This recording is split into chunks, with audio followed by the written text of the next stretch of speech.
काशी अविनाशी, मेरे भोलेनाथ को तुमसे बहुत सारा कुछ नहीं चाहिए।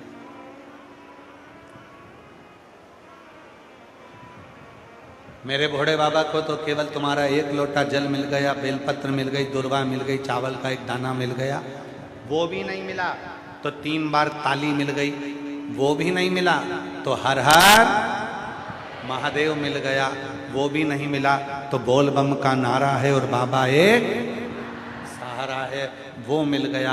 इतना भी नहीं दे पाए तो उसके मंदिर के शिखर का दर्शन कर लिया, उतना मिल गया, वो भी काफ़ी है। और अगर वो भी नहीं कर पाए तो उसके मंदिर के सामने से निकल कर चले गए, उतने में भी वो कल्याण कर देता है, सुख प्रदान करना प्रारंभ,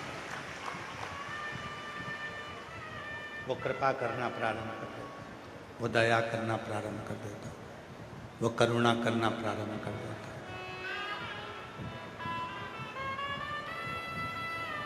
कभी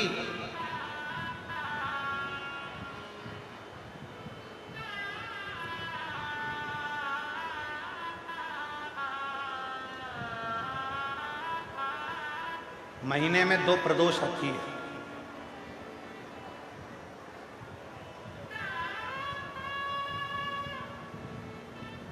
एक माह में 2 प्रदोष। प्रदोष का मतलब क्या है? सूर्य डूब रहा हो, चंद्र उदय प्रकट हो रहा हो। सूर्य का डूबने का समय, चंद्र के प्रकट होने का समय, जो सूर्य के डूबन का जो समय होता है, डूबने के कुछ पल से प्रदोष का कार्यकाल प्रारंभ हो जाता है। प्रदोष प्रारंभ, प्रदोष लिख के दे दीजिए, प्रदोष प्रारंभ। प्रदोष का मतलब क्या है? हमारी जिंदगी के जितने जितने दोष हैं, हमारे जीवन के जितने जितने दुख हैं, हमारी जिंदगी के जितनी जितनी तकलीफें हैं, हमारे जीवन के जितने जितने कष्ट हैं, संध्या काल में प्रदोष के दिन सूर्य अस्त के टाइम पर यदि 1 लोटा जल देवाधिदेव महादेव को चढ़ जाता है तो हमारी जिंदगी के जितने दोष हैं 2 मिनट के अंदर शांत हो जाते हैं। जीवन के सारे दोष, जीवन की सारी तकलीफें, जीवन के सारे कष्ट, जीवन की सारी परेशानियां, जीवन के सारी तकलीफें, जहां सारे दोष मिट जाएं, उसको कहते हैं प्रदोष, उसको प्रदोष कहते हैं। एक महिला बैठी हैं जिनका लड़का कई सालों से गुम गया था,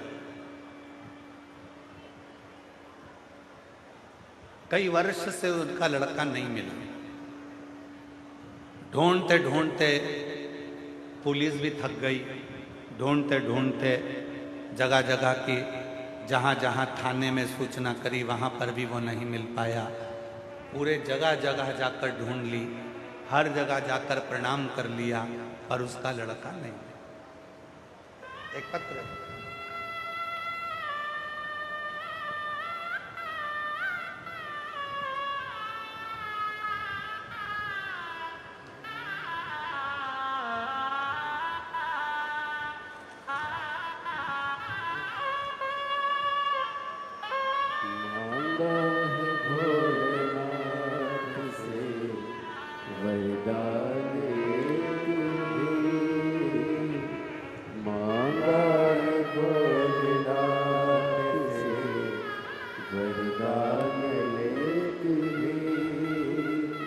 इसमें नाम नहीं है, हो सकता है नाम कहीं लिफाफे वगैरह में होगा तो वो नहीं दे। सहारनपुर से आए हैं, सहारनपुर की रहने वाली हैं, कहीं बैठी हो तो हाथ हिला सकती हैं। बेटे को गए हुए 2 साल निकल गए,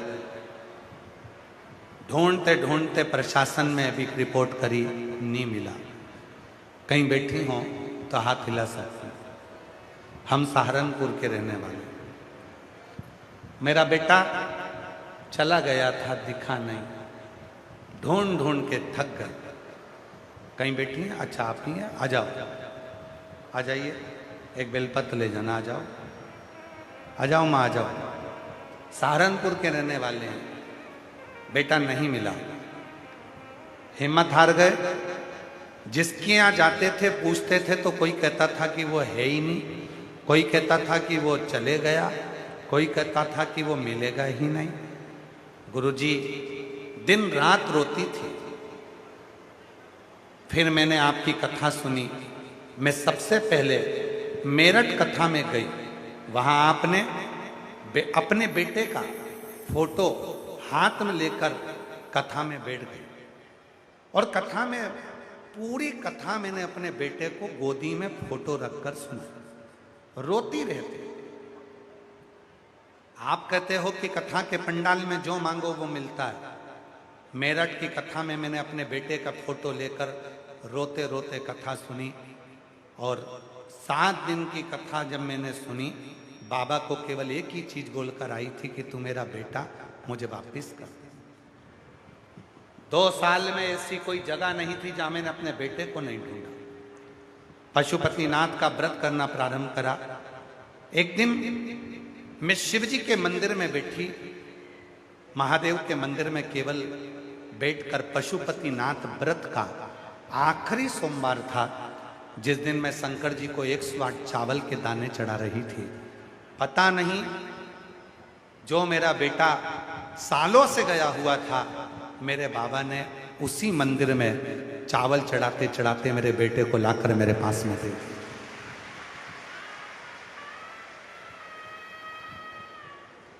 मैं सहारनपुर की रहने वाली हूं गुरुदेव। हम आपको नहीं पहचानते थे, हम तो ये भी नहीं जानते थे कि आप हैं कौन, पर किसी के कहने पर कथा सुनी थी, और ये सुना था कि कथा के पंडाल में जो मांगो वो मिलता है। और मैंने मेरठ की कथा में अपने बेटे को फोटो रखकर कथा सुनाकर उसी को मांगा था। आज मैं बाबा को धन्यवाद देने के लिए आई हूँ। बाबा को मैं बार बार प्रणाम करने के लिए आई हूँ कि मेरा बेटा मिल गया, और ठीक मिल गया। अच्छा,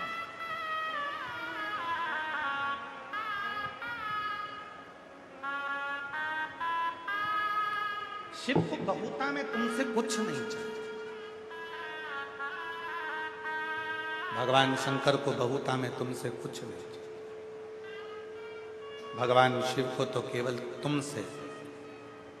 जल चढ़ाने नहीं जा सकते, एक चावल का दाना चढ़ा दो। एक चावल का दाना नहीं चढ़ा सकते तो 3 बार ताली बजा।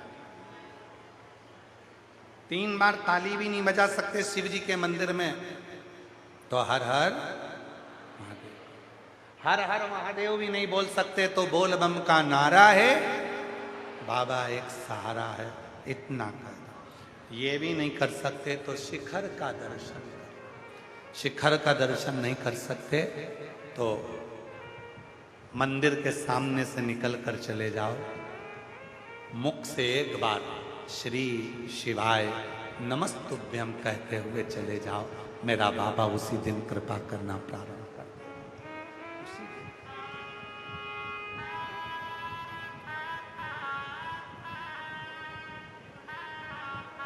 उसी दिन कृपा। दुनिया के आगे प्रभु चुपचाप मेरे दाऊ। दुनिया के आगे प्रभु चुपचाप मेरे दाऊ। मेरा तू ही तो हमदर्द जिसे हर दर्द कहता मेरा तू ही तो हमदर्द है जिसे हर दर्द कहता जग है छलावा तेरे अलावा किसी पे भरोसा नहीं, किसी पे भरोसा नहीं। मुझे दाना पानी सिवा तेरे दानी किसी ने परोसा नहीं, किसी ने परोसा नहीं। भला कैसे भूलूं मैं तेरी खूब ढूंढा, मेहरबानी। नहीं मिला। थाने में रिपोर्ट भी कराई, नहीं मिला। थक गई रो रो के। आखिरी में किसी के कहने पर मेरठ कथा सुनने चली गई बेटे का फोटो लेकर। वहीं बैठकर कथा सुनकर पशुपति व्रत चालू कर दिया। 5वां सोमवार 108 दाना चढ़ा रही थी और बेटा उसी समय पर आ गया। ये शिव की उदारता। एक बार जोरदार करो। मेरा तू ही तो हमदर्द है जिसे हर दर्द कहता। दुनिया के आगे प्रभु चुपचाप मेरे दुनिया के आगे प्रभु चुपचाप मेरे मेरा तू ही तो हमदर्द है जिसे हर दर्द कहता। मेरा तू ही तो हमदर्द है जिसे हर दर्द कहता। इतना बहुता में मेरे शंकर को नहीं चाहिए भाई, बहुत सारा मेरे शिव को नहीं चाहिए। मेरे शिव को तो थोड़ा दीजिए, मेरे शंकर को तुम थोड़ा भी दोगे तो उसको स्वीकार हो। बहुता की चाह मेरे शंकर भगवान को नहीं।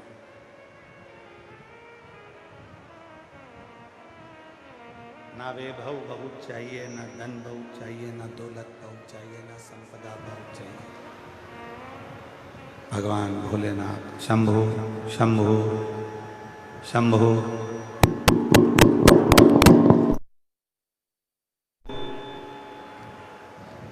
भगवान शिव को केवल तुम्हारा भाव चाहिए, और वो भी शुद्ध। तुम्हारे धन से, तुम्हारी दौलत से या तुम्हारी संपदा से शिव को प्रियता नहीं, उसकी प्रियता नहीं है।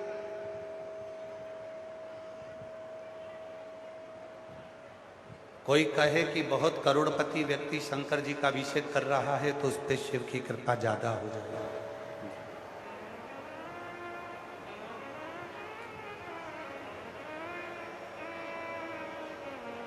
अभी कल का एक प्रसंग है। कल जब हम यहाँ से गर्ग जी के साथ में गाड़ी से हम अग्रसेन भवन गए, और अग्रसेन भवन जब हम गाड़ी से गर्ग जी साथ में गए, और अग्रसेन भवन के बाहर बहुत सारे लोग थे। उसमें से किसी एक बेटी ने एक प्रश्न किया, क्या शिवजी का अभिषेक गन्ने के रस से करना चाहिए? हमने कहा बिल्कुल करो। फल के रस से, गन्ने के रस से, ईख के रस से, तुम्हारी मर्जी पड़े उससे शिव जी का अभिषेक करो।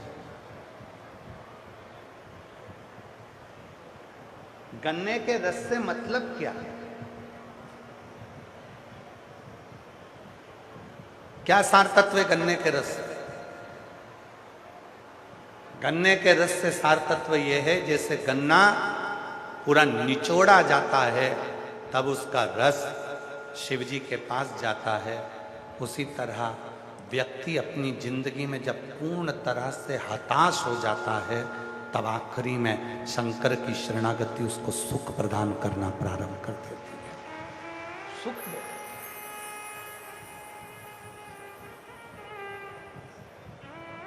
जो दुनिया में सताए ना होते, जो दुनिया में सताए ना होते तो तेरे दर पर आए ना होते। जगह जगह की ठोकर जो खाई है, तब जाकर तेरे दरवाजे से तकदीर लिखाई है। अगर ये ठोकर ना खाई होती तो आज मेरी तकदीर ना लिखाई होती। ये तकदीर तब लिखाई जब ठोकर खाई। संपूर्ण जगत में ना जाने कितने कितने कितने कितने लोग ताने देते हैं, कितने अपशब्द कहते हैं, कितनी गालियां देते हैं, कितना आड़ा टेढ़ा कहते हैं। परिवार में, नातों में, रिश्तों में ना जाने कितने कितने अपशब्द मिलते हैं, तब जाकर शिव की शरणागति प्राप्त होती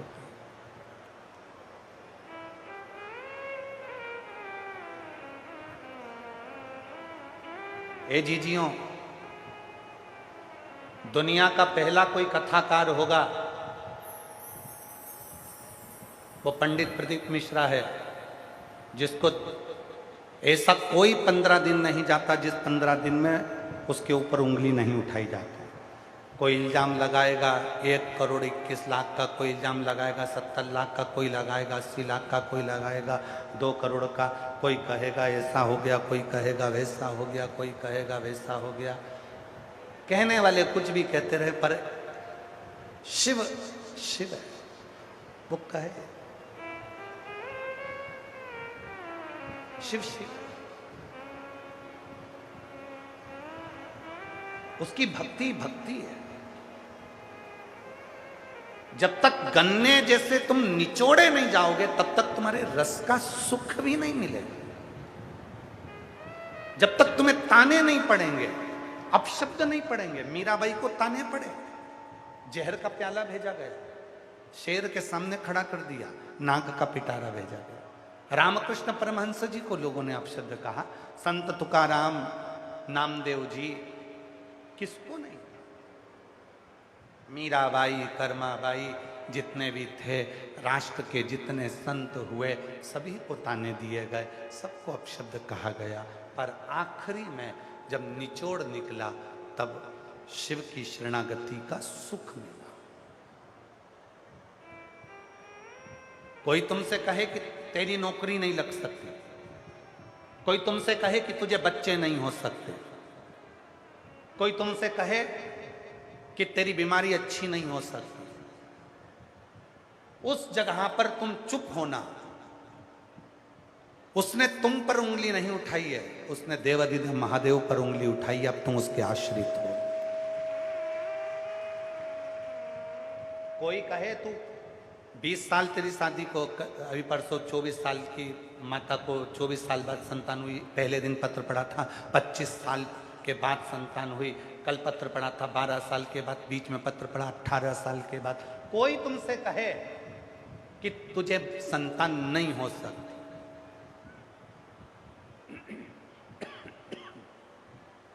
तुझे औलाद नहीं हो सकती। रोज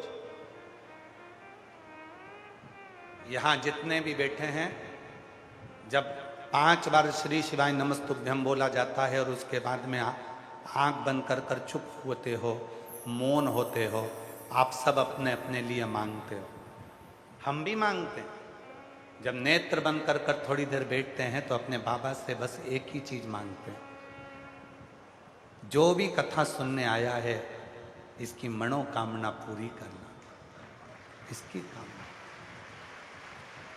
कोई स्त्री की गोद खाली ना रहे और किसी पुरुष की जेब खाली ना रहे, देने की जवाबदारी तेरी है, तुझे। कोई रोग से ग्रसित होकर आया, ये चिलचिलाती हुई धूप में 46 डिग्री 46 डिग्री टेम्परेचर, और अभी तो हिटवे अर्थात सबसे गर्म क्षेत्र घोषित कर दिया गया अभी 2-4 दिन। इतनी गर्मी में भी यदि कोई तेरी तपस्या कर रहा है तो वो खाली कैसे चले जाए? वो खाली कैसे जाए?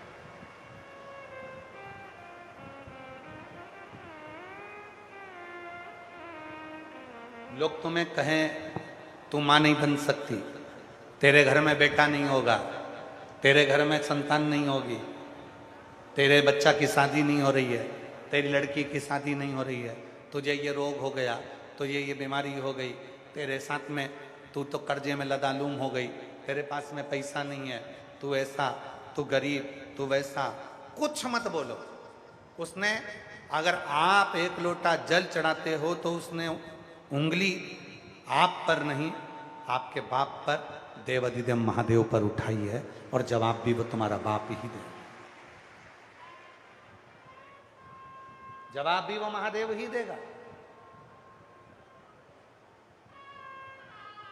कोई दूसरा नहीं।